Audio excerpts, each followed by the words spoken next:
ክቡራን ተመልካቾቻችን እንደምሰነበታችሁ ሳምንታዊ የወቅታዊ ጉዳይ መርሃ ግብራችን ነው በዛሬው የወቅታዊ ጉዳይ መርሃ ግብራችን በሳምንቱ ውስጥ ከተከናወኑት አበይት ጉዳዮች መካከል የተወሰኑትን መርጠን ቆይታ ምናደርግ ነው የሚሆነው የዛሬው መርሃ ግብር መጋቢ ሚስጥር ሳሉ አድማሱና እኔም ጌታቸው በቀለ ይዘን ቀርበናል እንድትከታተሉ እንጋብዛለን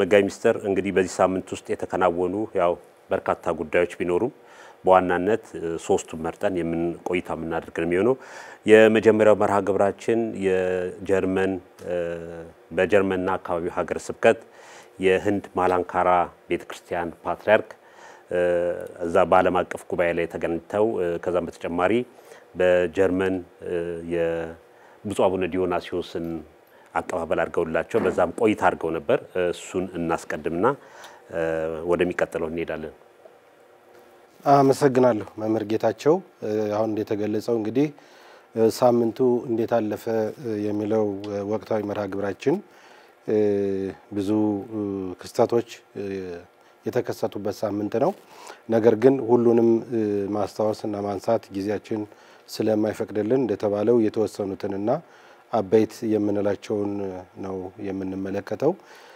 በዚህ ሳምንት ከተከሰቱት ክስተቶች አንዱ በጀርመን ወይም በርሊን ከተማ የተደረገው የአሃት አብያተ ክርስቲያናት የጋራ ጉባኤ ነው እንግዲህ ይሄ ጉባኤ በጣም ታላቅ ጉባኤ ነው ያው ሰሞኑን በዜናም አቅርበናል ጉባኤው ከመጋቢት 17 ቀን እስከ መጋቢት 19 ቀን 2017 ዓመተ ምህረት ለሶስት ቀናት ወይም ደግሞ ለሶስት ተከታታይ ቀናት የቀረበ የተዘጋጀ ትልቅ ጉባኤ ነው ጉባኤውን ያዘጋጀው የጀርመን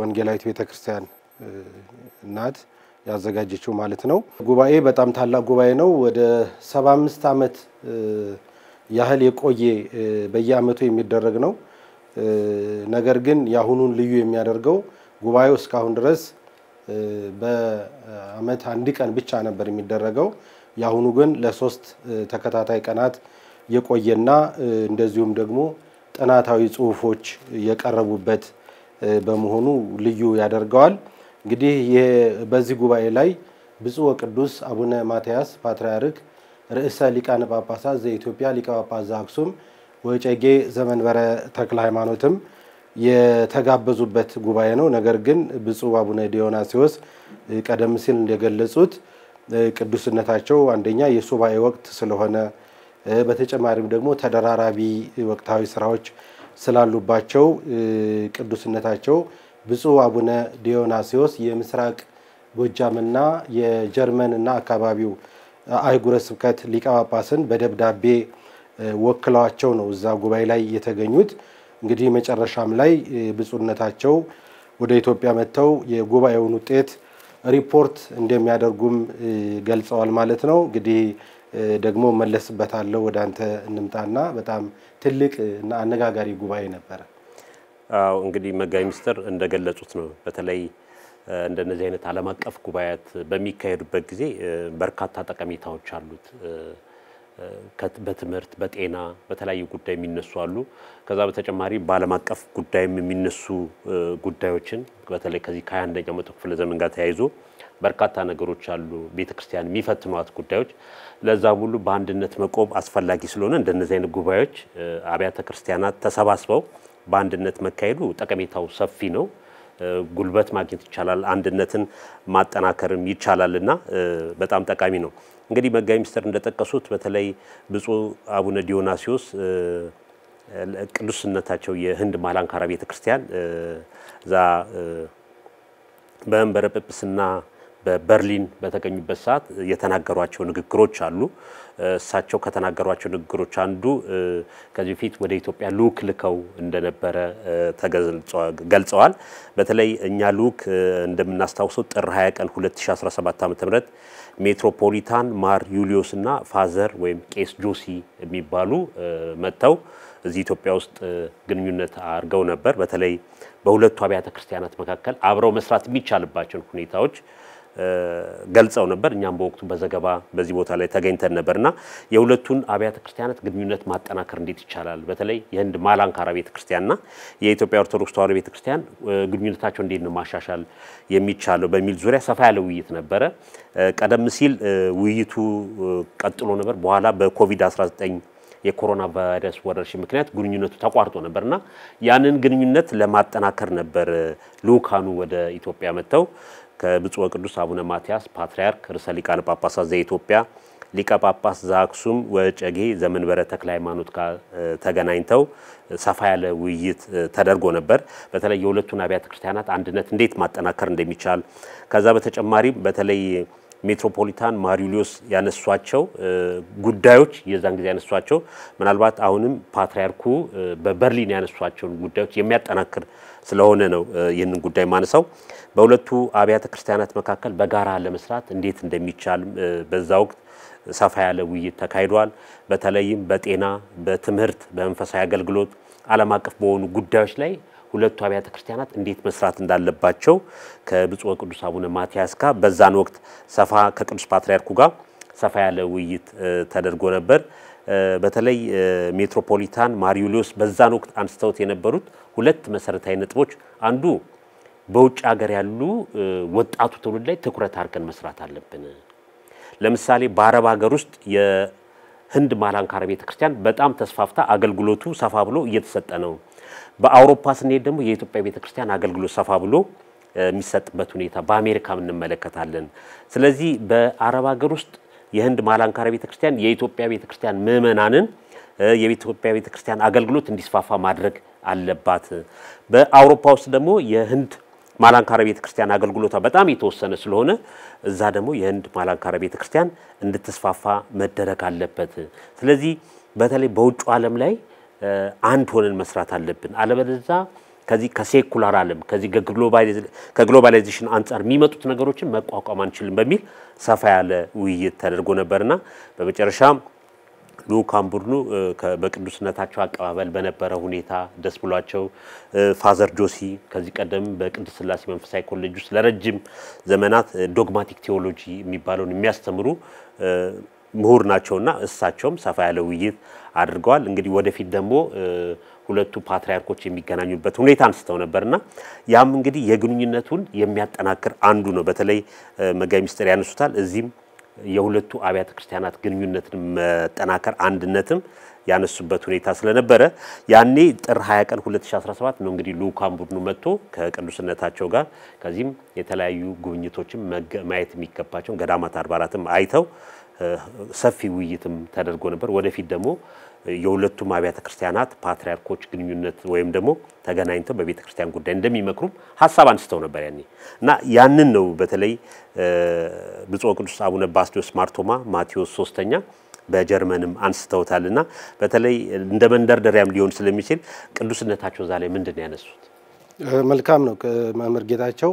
እንግዲህ በዚህ ጉባኤ ላይ ያው የአሃት አብያተ ክርስቲያናት ቅዱሳን ፓትርያርኮች ተጋብዘዋል ብለናል።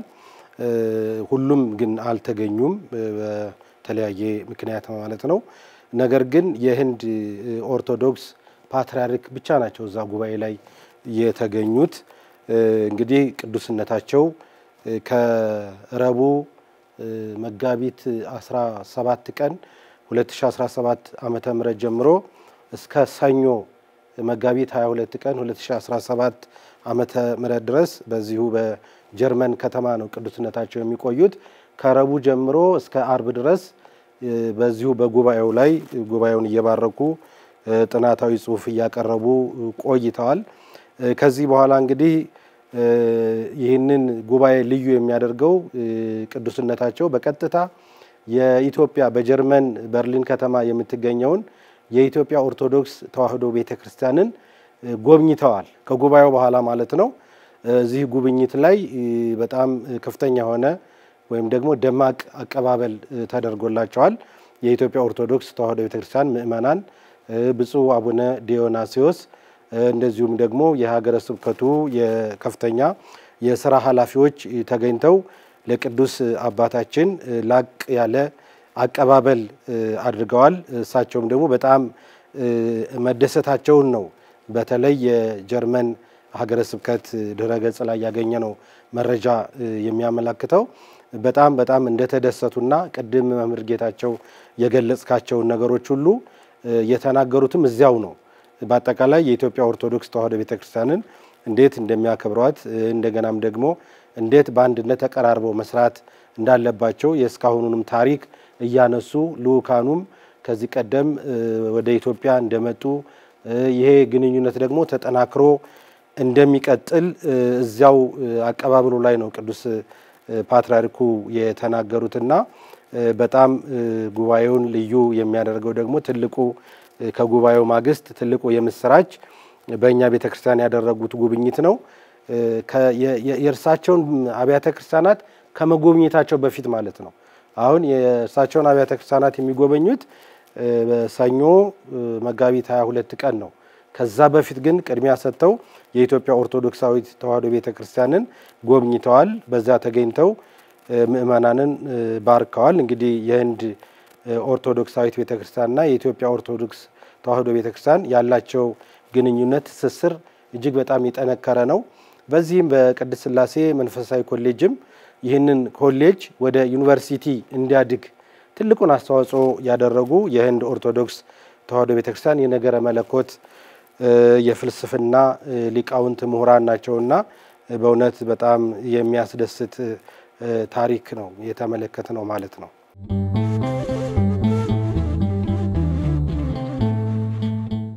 እዚህ ላይ መነሳት ያለበት መጋቢ ሚኒስትር እንግዲህ እንደሚታወቀው የህንድ ኦርቶዶክስ ወይም ደግሞ የህንድ ማላንካራ ኦርቶዶክስ ቤተክርስቲያን በዛ ላይ የተጻፉ ብዙ መጽሐፎች አሉ። በእንግሊዘኛም የተጻፉ በአማርኛም የተጻፉ አሉ። በተለይ እዛ ሀገር ሄደው ተምረው የመጡ ተማሪዎች የጻፏቸው መጽሐፎች አሉና እነሱን በመናነበበት ሰዓት በተለይ የህንድ ማላንካራ ቤተክርስቲያን ትኩረት አድርጋ ወጣቱ ላይ እየሰራች ነው።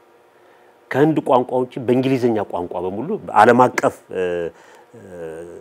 አብያተ ክርስቲያናቶቻቸው ባሉበት በሙሉ ትኩረት አድርገው እየሰሩ ነው። እንግዲህ እንደሚታወቀው ህንድ ውስጥ የኦርቶዶክስ ቁጥር በጣም አነስተኛ ነው። የሌላ እምነት ነው የሚበዛው። ከዛ ውጪ ግን በተለይ በመላው ዓለም ላይ እየሰሯቸው በከፍተኛ ትምህርት ተቋማቶቻቸው እዛ ደግሞ በየአብያተ ክርስቲያናቱ በየውጭ በሙሉ በእንግሊዘኛ እየታተሙ የሚጻፉ ጽሁፎች አሉ። በርካታ የሚሰሩ ስራዎች አሉና በተለይ ወጣቱ ላይ ትኩረት አድርጎ መስራት እንደሚገባ ከህንድ ቤተክርስቲያን እንማራለን። እንግዲህ እኛ ሀገር ያለው እነዚህ ዳታውን ብናይ በአሁኑ ሰዓት ወደ 70% ወይም ደግሞ ከ70% በላይ የወጣት ቁጥር ነው ያለው። በዛ ውስጥ በርካታ በሰንበት ትምህርት ቤት ያሉ ከዛ ውጭም ደግሞ ሰንበት ትምህርት ቤት ያልታቀፉ የቤተክርስቲያን ወጣቶችም አሉ። በትምህርት ወደ ከኢትዮጵያ ውጭ የሚሄዱ ስላሉ እነዚህ ላይ ትኩረት አድርጎ መስራት እንደሚገባ ነው እነሱም ትኩረት አድርገው የተናገሩት። በተለይ በውጭ ዓለም ያሉ ወጣቶቻችን ላይ ትኩረት አድርገን መስራት አለብን።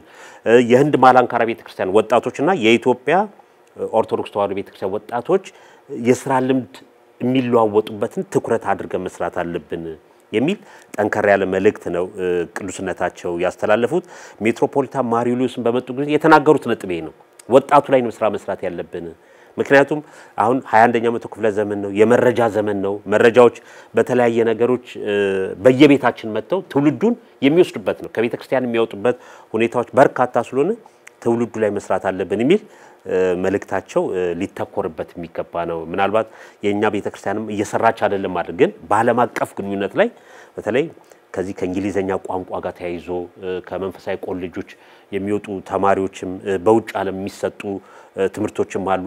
በተናጠል ሳይሆን ማዕከላዊነትን በጠበቀ ስራ ሊሰራ ይገባል። አለበለዚያ ወደፊት ያሉ ሁኔታዎች የሚያሳዩት ከበድ ያሉ ናቸውና እኛም ከነሱ የኛውን ትምህርት ሼር እንደ ትምህርት መውሰድ የሚገባ ይመስለኛል። መጋቢ እውነት ነው መምህር ጌታቸው። ሁለት ነጥብ ልጨምርና ወደሚቀጥለው መርሃ ግብራችን እንሄዳለን ጊዜያችን ስለማይፈቅድልን።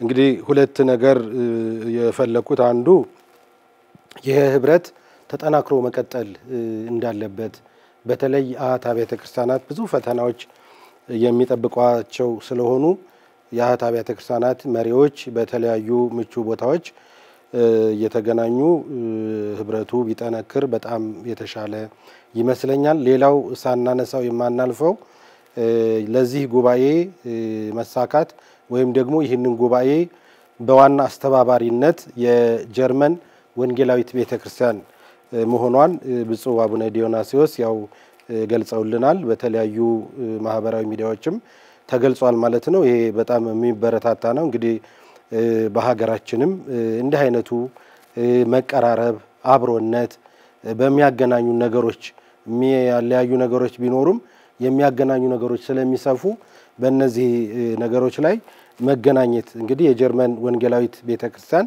የአሃት አብያተ ክርስቲያናት በዚህ በጀርመን ውስጥ የሚገኙ አሃት አብያተ ክርስቲያናት ግንኙነታቸውን እንዲያጠናክሩ በማሰብ ይህንን ታላቅ ጉባኤ አዘጋጅታለችና በእውነት እንዲህ አይነቱ በጣም ሊበረታታ በተለይም ለሀገራችን ጥሩ ምሳሌና አርአያ ሊሆን የሚገባ መሆኑን ነው እኔ የተረዳሁት። እንደው የተወሰነ ሐሳብ ለመጨመር ያክል በተለይ እንደነዚህ አይነት ዓለም አቀፍ ጉባኤ ሲካሄዱ ለምሳሌ አሁን 2017 ነው ለ2018 በፈረንጆቹ በተለይ WCC እነዚህ ትልቅ ዓለም አቀፍ ጉባኤያት የሚካሄዱት ከአንድ አመት በፊት ነው ፕሮግራሞቹ ወጥተው ለየ አባል ሀገራት የሚከፋፈሉት። ይሄ ያው ዳታዎችን መመልከት ይቻላል። ስለዚህ የኢትዮጵያ ኦርቶዶክስ ተዋሕዶ ቤተክርስቲያንም እንደነዚህ አይነት ዓለም አቀፍ ጉባኤያት ላይ ጥንቃቄ ማድረግ ይፈልጋል። ምክንያቱም የሚሄዱ ሰዎች ገለጻ የሚያደርጉ ሰዎች የኢትዮጵያ ቤተክርስቲያን የገዳማቷን ታሪክ ያሉባት ነገሮች የምታሳይበት መሆን አለበት እና ወደፊትም እነዚህ ዓለም አቀፍ ጉባኤያት ተጠናክረው ኢትዮጵያ ውስጥ እንዲካሄዱ በተለይ እነዚህ ዓለም አቀፍ ጉባኤ ላይ ከአንድ አመት በፊት ናቸው ፕሮግራሞቹ ቢወጡት ለፕሮግራሞቹ ምን አይነት ጥናታዊ ጽሑፍ ማቅረብ አለበት፣ ምን አይነት አባቶች ናቸው መገኘታል፣ ምን አይነት ምሁራን ከሰንበት ትምህርት ቤት ከወጣቶች የሚል በደንብ እየተዘጋጀ የቤተክርስቲያኒቷን ልዕልና የቤተክርስቲያኒቷን ክብር የሚያሳይ መሆን አለበት። እነዚህ ዓለም አቀፍ ጉባኤያትን መጠቀም አለብን። አሁን ልክ ጀርመን ውስጥ ብፁዕ አባታችን አቡነ ዲዮናስዮስ እዛው የሚገኙ ስለሆነ በተለይ ቤተክርስቲያኒቷንም መግለጽ ታሪኳን ማስረዳት ያለችበትን ሁኔታ እንደሚያደርጉት ገለጻ እንደሚደረጉት ሌሎች ዓለማትም ላይ እንደዚህ ጉባኤ ሲካሄዱ ዝግጅቶቹ አስቀድመው ከአንድ አመት በፊት እየታቀዱ ጥናታዊ ጽሑፍ የሚያዘጋጁ ሰዎች ስለ ገዳማት ቤተክርስቲያኒቷ ያለችበትን ሁኔታ ከገቢም አንፃር እንደገና ከዚህ ከዓለም አቀፍ ጉባኤያትም ቤተክርስቲያን ምንድነው የምታገኘው ጥቅሙ ምንድነው ህብረት ፈጥሮ ተወያይቶ ተነጋግሮ ምንድነው ሊገኝ የሚችለው በሙሉ በደንብ በተጠናከረ በተጠና ስትራቴጂካሊ ተጠንቶ ተዘጋጅቶ ነው እንደዚህ አይነት ጉባኤዎች መካሄድ ያለባቸውና ወደፊትም እንደነዚህ አይነት ጉባኤዎች መታለፍ የለባቸውም። በደንብ ተዘጋጅተን መቅረብ የሚገባቸውና ቤተክርስቲያኒቷ ማሳወቅ መገለጽ የሚገባቸው ጉዳዮች ትኩረት ሊደረግባቸው የሚገባ ይሆናልና በዚህ መሰረት በበርሊን የተካሄደው ጉባኤ ሊበረታታ ሊጠናከር ይገባል። በተለይ ብፁዕነታቸው ያስተላልፏቸው መልእክቶች ቀላል አይደሉምና በሌላም ቦታም እንደዚሁ ሊደረግ ይገባል የሚል ነው። የሁለተኛው ርዕሰ ጉዳያችን በተለይ በሰሜን ወሎ ሀገረ ስብከት እንግዲህ በተወሰኑ ቦታዎች ላይ አንዳንድ የተፈጠሩ ችግሮች አሉ። በተለይ እዛ ቦታ ላይ ከዚህ ከረሃብ ጋር ተያይዞ ከመፈናቀል ከመሰደድ ጋር ተያይዞ አደጋዎች ደርሰዋል። እንግዲህ ብፁዕ አባታችን አቡነ ኤርሚያስ የሰሜን ወሎ ሀገረ ስብከት ሊቀ ጳጳስ እንደተናገሩት ይሄ ነገር የተከሰተው በሰሜኑ ጦርነት ጊዜ ጀምሮ በኋላም ከዛ በኋላ እዛ አካባቢ በሚታዩ ግጭቶች በቀጥታም ሆነ በተዘዋዋሪ ማህበረሰቡ ተጎጂ ነው የሚሆነው። እዛ ያሉ ገዳማት አድባራትም ተጎጂዎች ነው የሚሆኑትና ከዚህ ጋር ተያይዞ የምግብ የመድኃኒት የሕክምና ጦት የተለያዩ ጉዳቶች እየደረሱ ነው የሚታዩት።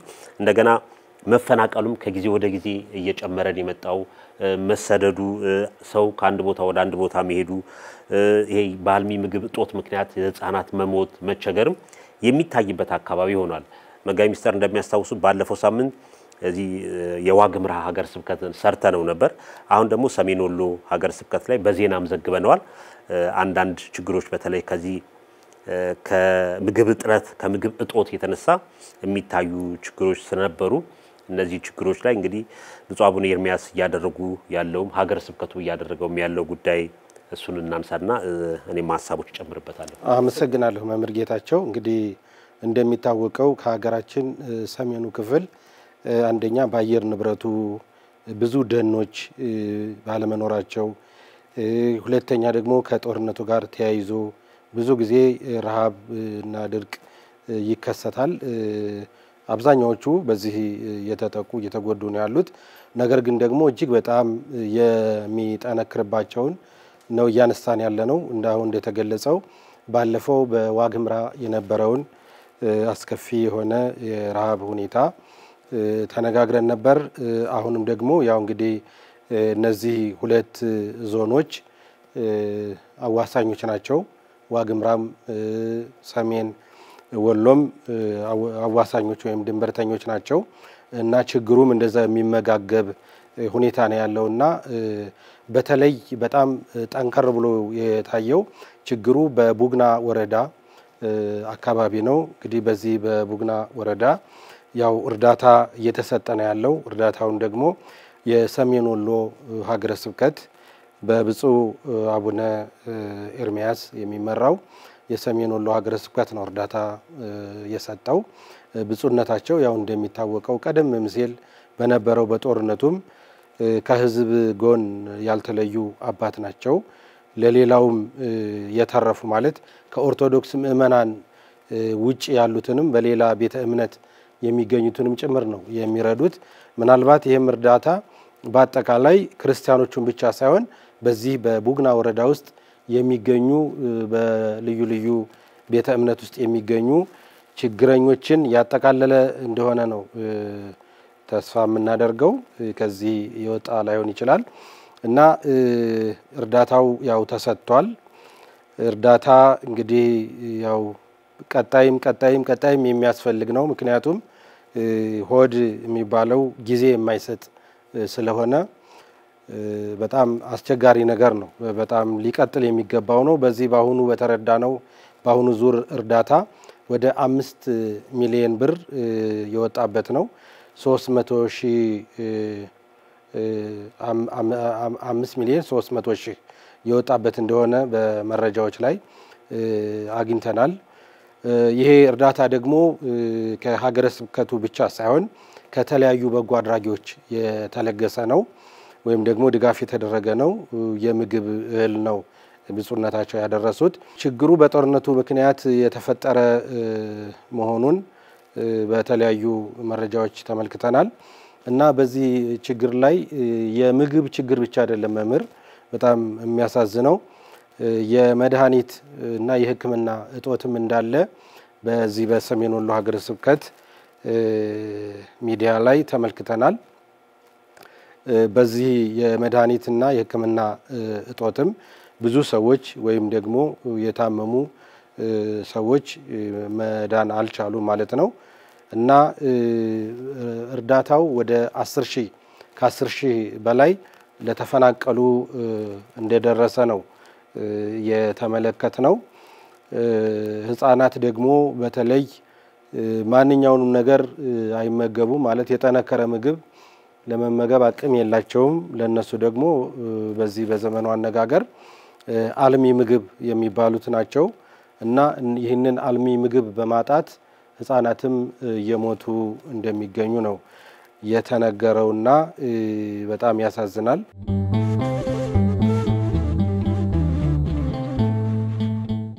እንግዲህ መጋቢ ሚኒስትር ምንድነው እዛ ቦታ ላይ ትኩረት ሊደረግበት የሚገባው?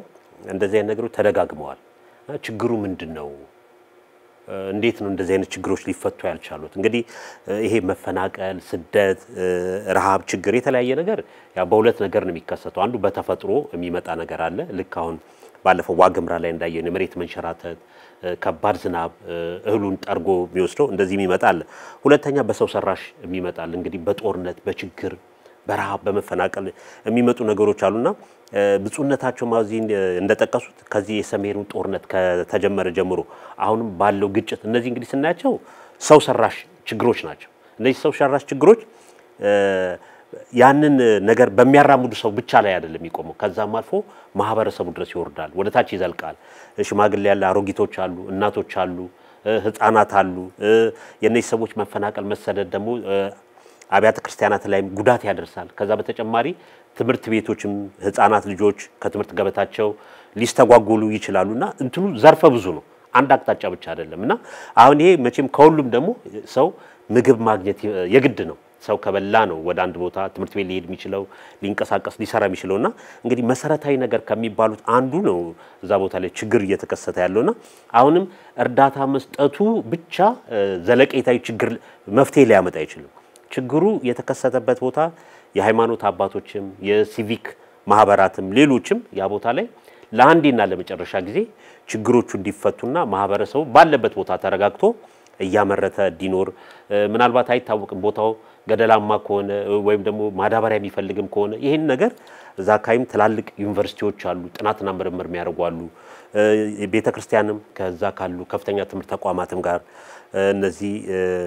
ሰባይ መብት ላይ ያሉ የሃይማኖት ተቋማትም እዛ ላይ ስራ ሊሰሩ ይገባል እንጂ እንደዚህ አይነት ሁኔታ በተከሰተበት ሰዓት እርዳታ በመርዳት አስፈላጊውን ነገር ድጋፍ በማድረግ ችግሩን መፍታት አይቻልም ለጊዜው ሰዎች እንዲያርፉ አንዳንድ ነገር ማድረግ ይቻላል ግን በዘላቂነት ችግሩን ለመፍታት እዛ አካባቢ ላይ ቁጭ ብሎ በተለይ እነዚህ ሰው ሰራሽ ችግሮች የሚወገዱበት ሁኔታ ካልተሰራ አሁንም ብፁዕ አባታችን የሰሜን ወሎ ሀገረ ስብከትም ሌሎችም እርዳታ በመለመን ምዕመናን በማስተባበር የሚደረጉ ነገሮች ጊዜያዊና መፍትሄ ናቸው ዘላቂ መፍትሄ ሊያመጣ አይችልምና ዋናው ደግሞ እዛ አካባቢ ቤተክርስቲያን ትኩረት አድርጋ ለሰራበት የሚገባው እነዚህ የሃይማኖት ተቋማትም የሲቪክ ማህበራት በሙሉ ሊሰሩባቸው የሚገባው ችግሩን ለአንዴና ለመጨረሻ ጊዜ አካባቢ ነቅሎ ማውጣትና ማህበረሰቡ ተረጋግቶ የሚሰራበት ልጆች ትምህርታቸው የሚማሩበት በተለይ ህፃናት ራሱ ከአልሚ ምግብ የተነሳ ብዙዎቹ እየሞቱም ያሉ እየተቸገሩም እየተሰደዱም ያሉ ሁኔታ ስላለ እነዚህ ነገሮች ለመፍታት ጊዜያዊ መፍትሄው እየተሰጠ በተጓዳኝ ግን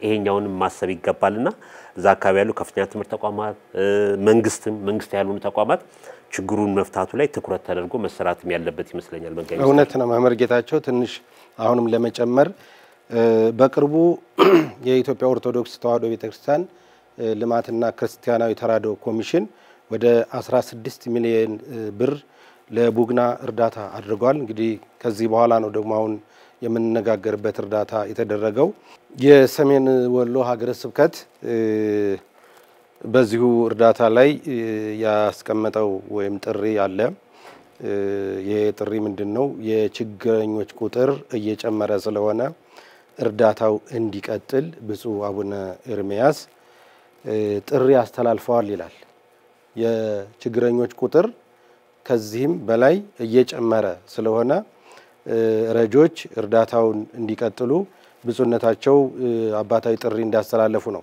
አሁን እንደተገለጸው አንዱ መረባረብ የሚያስፈልገው እዚሁ ወቅታዊ ችግር ላይ የነፍስ አድን ርብርብ ያስፈልጋል ከዚያ ማግስት ደግሞ እንደተባለው ሁሉ ጊዜ ችግር ሲወራ ሁሉ ጊዜ ድሆች ሲረዱ መኖር ስለሌለባቸው በመጠኑም ቢሆን ራሳቸውን ችለው የሚኖሩበት ቋሚና ዘለቄታ ያለው ስራ ነው መሰራት ያለበት የሰሜን ወሎ ሀገረ ስብከት በዚህ ባሁኑ ዙር እርዳታ ያደረጉለትን ጠቁሟል ብናነሳቸው በጣም መልካም ነው ወደፊት ደግሞ ሌሎችም ይህንን የተቀደሰ ተግባር እንዲከተሉ አብነት እንዲሆኑ ማለት ነው እርዳታው አንደኛ ከኢየሩሳሌም ገዳማት ማህበር በኢየሩሳሌም ገዳማት ማህበር አለ ያ ማህበር እርዳታ እንዳደረገ ተጠቅሷል እንደገናም ደግሞ አሜሪካ ደብረ ምጥማቅ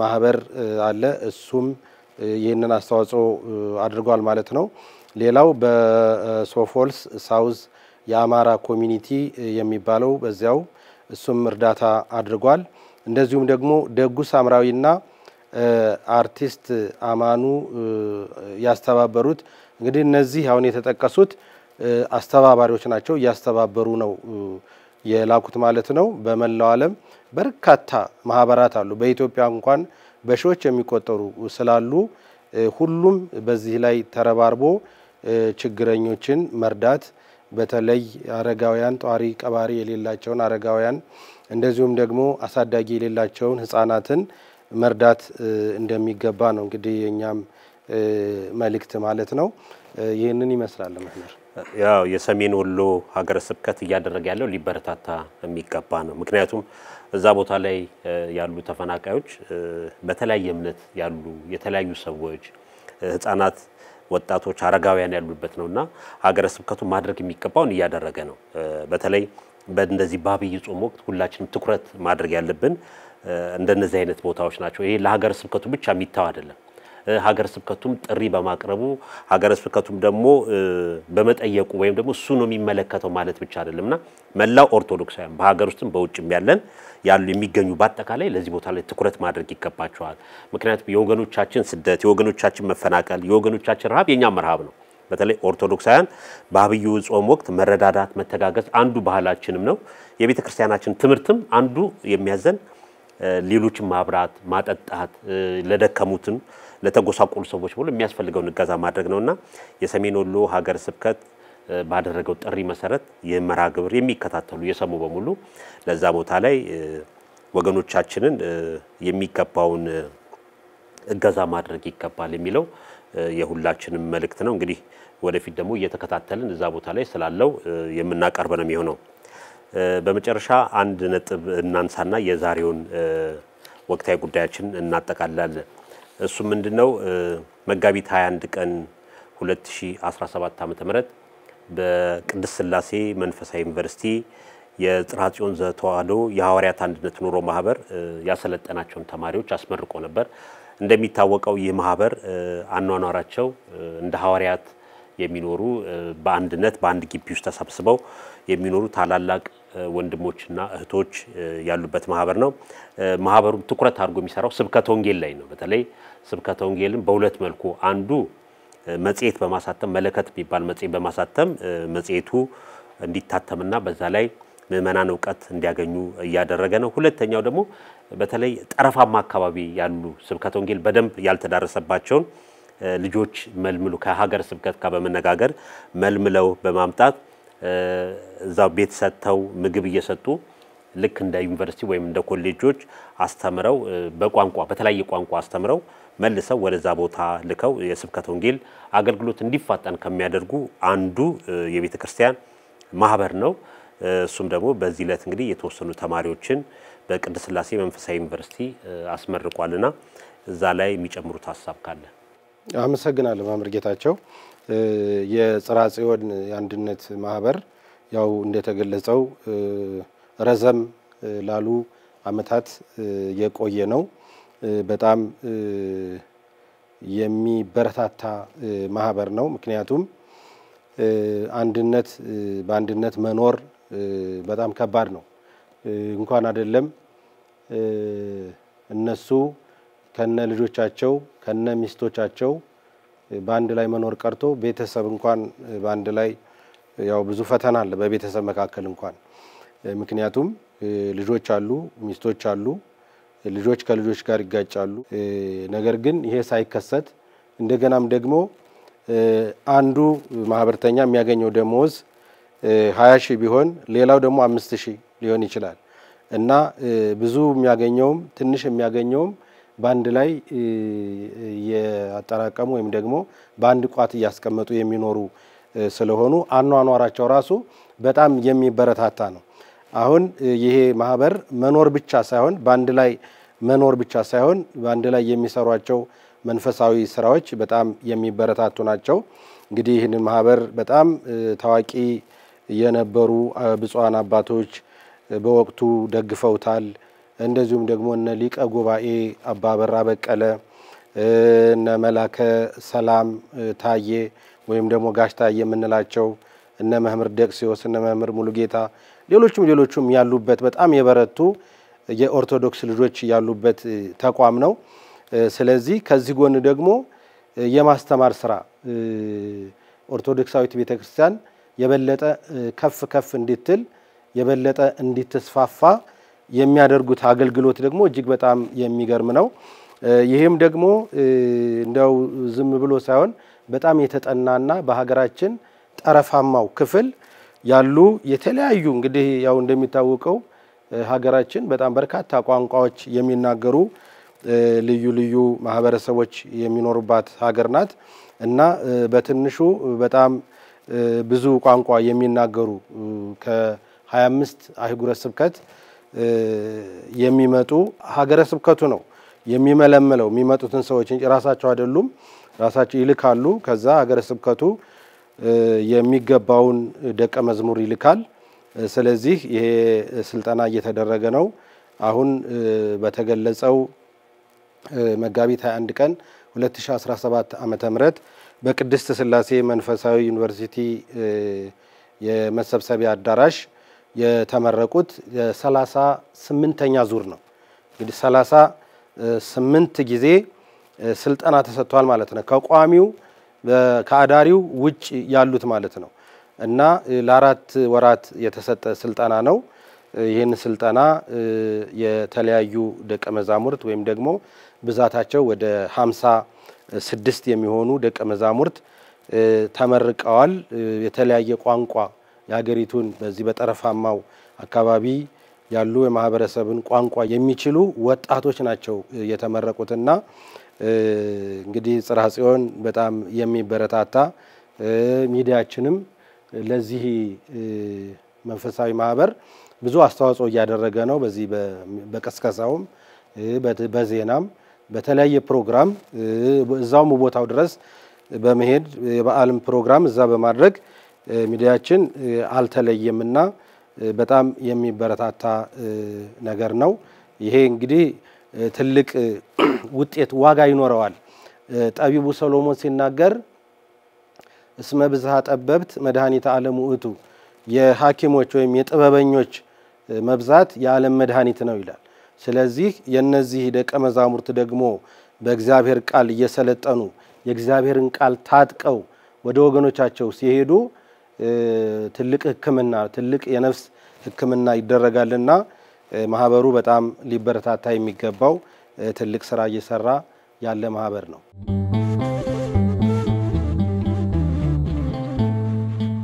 እንደማጠቃለያን የማከለው ምንድነው በተለይ እንደነዚህ አይነት ማህበራት እገዛ ይፈልጋሉ ከዚህ በፊትም የገቢ ማሰባሰቢያ በተለያየ ቦታ እያደረጉ እንዳለ ይታወቃል እንግዲህ እዛ ማህበርተኞቹ ከሚያደርጉት አስተዋጽኦ ነው እነዚህ ከየክፍለ ሀገሩ የሚመጡትን ልጆች በተለያየ ቋንቋ የሚመጡትን በተለይ ጠረፋማ አካባቢ ያሉ ልጆችን አስተምረው በስብከተ ወንጌል አሰልጥነው የሚገባቸው ስንቅ ሰጥተው ወደዛ ወደ ሀገረ ስብከታቸው እንዲላኩ የሚያደርጉትና ቀላል ስራ አይደለም እየተሰራ ያለው በጣም ከባድ ነው መኖሪያቸው እዛው ነው ቀለባቸውን ችለው ልብሳቸውን ችለው የሚያስፈልጋቸው እገዛ በሙሉ በማድረግ ነው ተማሪዎቹ እንዲማሩ ያደረጉ ያሉትና ይህ ያው የቤተ ክርስቲያኒቷን ተልእኮ ነው ማሳካት የሚቻለው ከዛም በተጓዳኝ እንግዲህ እንደዚህ ጠረፋማ አካባቢ ትኩረት የሚፈልጉ ቦታዎች ናቸው ምክንያቱም ሌሎችም የሚያሰፈስፉባቸው ቦታዎች ናቸውና እዛ አካባቢ ያለው ምእመናንን ለመጠበቅ አብያተ ክርስቲያናት መትከል ብቻ አይደለም አብያተ ክርስቲያናት ከተከለ በኋላ እዛ አካባቢ ደግሞ ስብከተ ወንጌል ያስፈልጋል እና በአማርኛ ቋንቋ ሁሉንም ማዳረስ አይቻልም እዛ አካባቢ ግን ከተወላጆቹ መካከል የማህበረሰቡ ቋንቋ የሚችሉ ልጆችን አስተምሮ አሰልጥኖ እዛ አካባቢ ቤተሰቦቻቸውን ቋንቋውን የሚያክሰው ትምህርት እንዲሰጥ መደረጉ ቀላል ነገር አይደለም ወደፊትም ይሄም ተጠናክሮ መቀጠል ያለበት ነው እንደተናገሩት መጋቢ ሚኒስትር የኛ ሚዲያም ትኩረት አድርጎ በተለይ ማህበሩ በሚሰራቸው ስራዎች በሚሰጣቸው ስልጠናዎች በምርቃቱ ላይ ከዛ በተጨማሪ በተለያዩ ጉዳዮች የተለያየ ርዕሰ ጉዳይ በመያዝ እየሰራን ማህበሩ የሚታወቅበትን ሚዲያችን እያደረገ ነው ሌሎችም እንደዚህ ሊያበረታቱ ይገባልና ይሄ ማህበር እየሰራ ያለው የቤተ ክርስቲያን ስራ ነው ሰው ውስጥ ያሉ ሰዎች የተሻለ ኑሮ መኖር ሲችሉ ልጆቻቸውን ትልልቅ ቦታ ማስተማር ብዙ ነገር መስራት ሲችሉ ሁሉ ነገር ይቅርብን ብለው የቤተ ክርስቲያን አገልግሎት ይበልጣል ብለው ነው በአንድ ግቢ ተወስነው ስራቸውን እየሰሩ ያለውና ይህ ሊበረታታ ሊደገፍ የሚገባ ነው በተለይ